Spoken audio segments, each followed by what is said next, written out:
you guys gave to me, even though you may not have known who I was or anything like that. We prepared a suitcase full of items that we took over to an orphanage that I went to.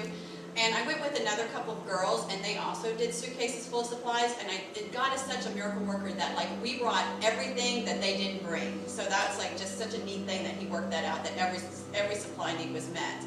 But 20 years ago, we worked for a mission organization where we took teams of young people overseas and we did work projects. And one of those years in 1993, I went to India, and I fell in love with the country. And India is I always say India is the country of my heart. I always have wanted to go back, and this past 3 weeks I got an opportunity to do so. On that team 20 years ago, there was a young girl by the name of Sarah. She was 17. She fell in love.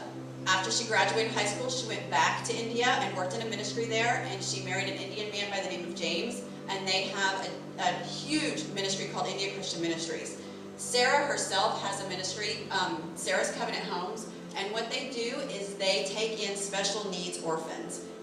These are children. They have 117 children in her home.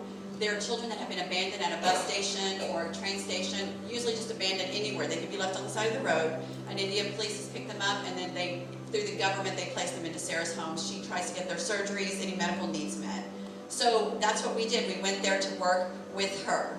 We took 2 young girls who are staying there for 6 months. One of them is going to be working with the children and the ayahs, is what they call them, which is their nurses, trying to teach some sign language, because there are at least 30 kids that are deaf that are in the home. They have everything from cerebral palsy, spina bifida, they could be Asperger's, autistic, any kind of like special needs category. That's what they have there. And then I was wondering, like, when we were first going, we were just taking them over and then leaving them and coming home. But we decided to stay and do some ministry work while we were there. And I was like, what are we going to do? What are we going to do? What are we going to do? So when we get there, we get the opportunity to minister to Sarah, who had been doing this for 5 or 6 years and was just completely weighted down with the burden of how many children she could take versus how much money she had to take the children in. So we got the opportunity to just minister to her. She had just finally got an office where she had to set up or whatever so that she could start running the ministry from an actual place instead of just out of her home. And we were able to set up a filing system and to file tons of paperwork. The Indian government is just like ours. There's so much paperwork, it's unbelievable. And we were able to get 5 adoptions finalized and ready to go for the Indian government. That was like a major miracle, and a lot of that would have taken them months to do, and we did it in a week and a half.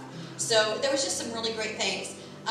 Some of the needs that you could be praying for Sarah, I do hope to go back again. I'm hoping to always keep going back. But what she has right now is she has 1 ayah or a nurse for every 3 children in the home, and she really needs 1 to 2. That there would be more physical therapists that would be called to come over and work with the children, because right now they only have 1, and she cannot get to every child. There's just many other just little needs that I'm going to be talking to Pastor Chris about that maybe we can help out with. But anyways, and if you want to know why India, I know most of you guys have heard of the 1040 window. That's the window that has the most unreached people groups. India has 1.1 billion people, second only to China in the number of people. It is only 4% Christian. Islam is on the rise, but they are open. They're wide open and ripe for harvest right now. Technology has come. Everyone has a cell phone. And as technology comes, cultural and traditional mores are broken down, and you can reach people, that you couldn't have reached before. So just, anyways, is that good? That's great.